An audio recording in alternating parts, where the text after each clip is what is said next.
Hello and welcome to my first episode. However you got here, be it by word of mouth, or if this was in your recommended, you are appreciated and welcomed here, and I can't stress that enough. Now, you've already read the title, you've seen the thumbnail, you know what it is.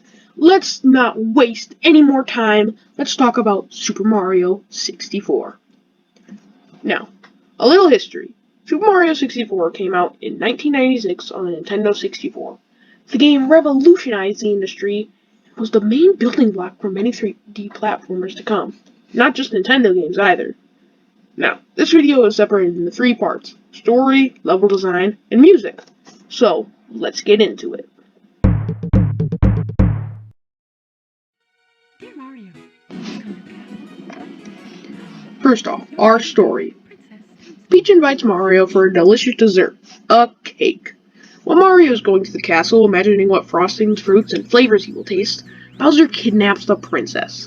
Again. But this time, instead of traveling through different lands to get to a castle, Mario is traveling through a castle to go through painting portals to go through lands to get into Bowser's realm. Got all that? Good. Mario has to do a lot to save Peach, and I mean a lot.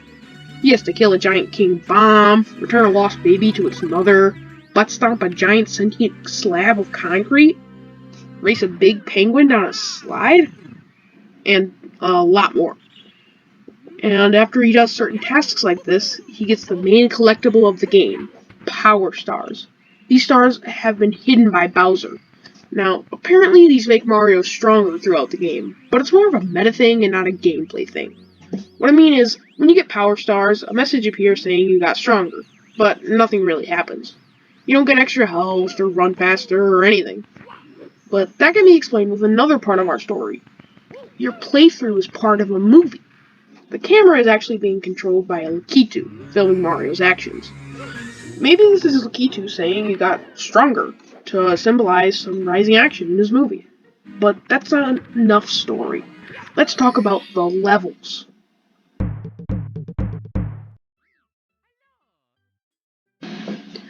Like I said earlier, Mario is going through paintings to go to mystical lands. We have a battlefield with a civil war going on in it, a deadly, fiery wasteland with little to no land to step on, a cold, icy mountain with penguins and snowmen. If you have ever played Mario 64 in its entirety, you probably knew the levels I was just talking about, even with those limited descriptions. I was of course talking about Bob-omb Battlefield, Lethal Lava Land, and Cool Cool Mountain in that order. You probably already knew that though, because the stages are just so memorable. And that is almost always a good thing. Every stage has a certain mood to it that you will most likely feel whilst going through it. First is Bob-omb Battlefield. It has a sort of happy-go-lucky mood mixed with a sort of epicness with greenery and explosions. Then there's Jolly Roger Bay, with its heavy fog, still crystal blue water, and sand. At first, it has a calming mood. It's like a vacation spot after all. But then you delve deeper, and deeper, and even deeper, and see a sunken ship with the infamous Unagi eel. You might have turned white as a sheet the first time you saw it. The fact the mood can change so fast with just the sighting of a creature is, in my opinion, amazing. How many times has that happened to you in other games? But not all here is for the better. There are 2 stages that I really dislike, being Hazy Maze Cave and Wet Dry World. First off, Hazy Maze Cave. I have played this game a million times and I can never memorize the layout of this stage.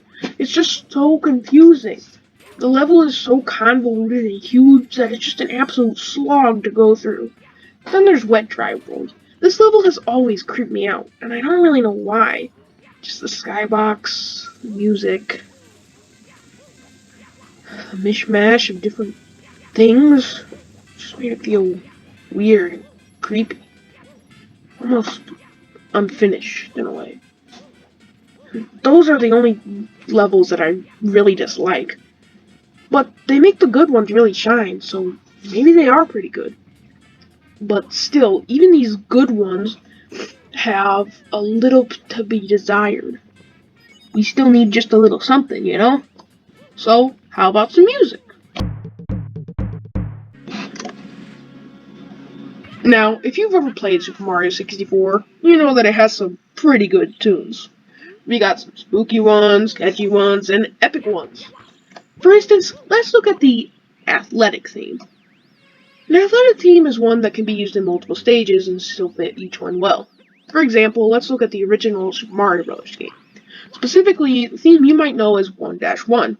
While you know it as 1-1, the game actually uses this theme in every above-ground level. This was most likely because of the limited space on cartridges back then. This whole game that's basically created the entire platformer genre was only 40 megabytes. That's about enough data to store 3 seconds of an MP3 sound file. So of course, they had to recycle music. Now, the main athletic theme in Super Mario 64, you probably know as the Bomb Battlefield. But it's also used in Mom's Fortress, Tall Tower Mountain, and Tiny Huge Island. But this theme feats all these levels well, mainly because they all have one thing in common. They're all above ground. This is just like the 1-1 theme. It's an athletic theme. All above ground. That's kind of cool. And not to mention, this theme is actually pretty catchy. There's also my favorite theme, Ultimate Koopa.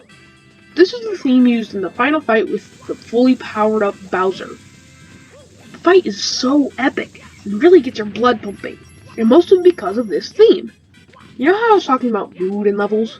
Well, the music can really go a long way to help with the mood. The athletic theme helps convey a happy-go-lucky mood.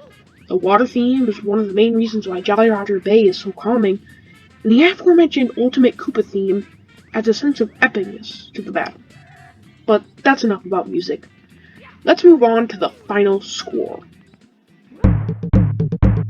Super Mario 64 is a game that puts a smart twist on the whole Peach Gets Kidnapped story, and that's very appreciated. It has wonderful music and expertly crafted memorable stages. And the tunes are just pretty fantastic to boot. I can't get that off my head. Sadly though, the game has a couple of kinks. The now outdated graphics are hated by many, but of course, I really love them. After all, I am low poly as well. Some of the stages feel a bit underdone as well, such as Hazy Maze Cave and Wet Dry World. But they really make the other stages shine. And the stages shine for such a good reason, too. If I just told you the name Bomb Battlefield, you'd instantly have that image in your head with the mountain, King Bomb, the chain shop, the cage, everything. Unless, well, of course, you've never played it. But if you have played it, even just once, you'll probably just have a very accurate and faint image in your head. And that's always a pretty good thing. Unless, of course, you're talking about the Pikmin 2 stage with all the Bulborbs.